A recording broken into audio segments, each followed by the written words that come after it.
நண்பர்கள் அனைவருக்கும் வணக்கம். இன்னைக்கு நம்ம இந்த வீடியோல மகளிர் உரிமை தொகை தொடர்பாக மிக முக்கிய புதிய தகவல் வெளியாகி இருக்கு. ஸோ அதை பத்தி தான் இப்ப நம்ம பார்க்க போறோம். தமிழகத்தில் தற்பொழுது மகளிர் உரிமை தொகை திட்டத்தின் கீழ் குடும்ப தலைவிகளுக்கு மாதந்தோறும் 1000 ரூபாய் வழங்கப்பட்டு வருகிறது.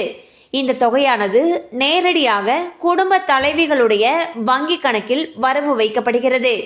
இந்த திட்டத்தின் கீழ் ஏராளமான குடும்ப தலைவிகள் பயனடைந்து வரும் நிலையில் தற்பொழுது சட்டமன்ற தேர்தல் நெருங்குவதால் மகளிர் உரிமை தொகை உயர்த்தப்பட இருப்பதாக தகவல் வெளியாகியுள்ளது.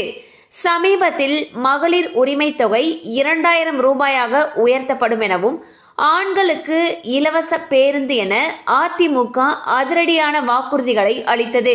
இந்நிலையில் என்டிஏ கூட்டணி மட்டுமல்லாமல் தமிழக வெற்றி கழகம் கட்சிக்கும் அதிர்ச்சி அளிக்கக்கூடிய வகையில் கவர்ச்சிகரமான வாக்குறுதிகள் வழங்க திமுக தயாராகி வருகிறது.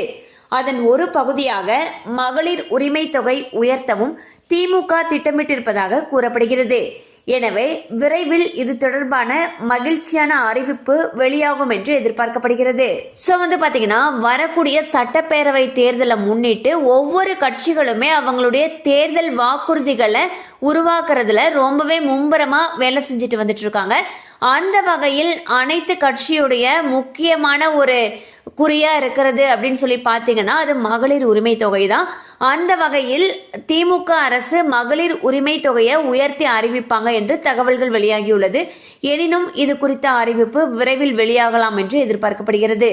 கண்டிப்பா அந்த அப்டேட் உங்களுக்கு பயனுள்ளதா இருந்திருக்கும் நம்புறோம். மேலும் இது போல அப்டேட்ஸ் உங்களை உடனே ரீச் ஆகணும்னு நினைச்சீங்கன்னா நம்ம சேனலோட தொடர்ந்து இணைந்திருங்கள்.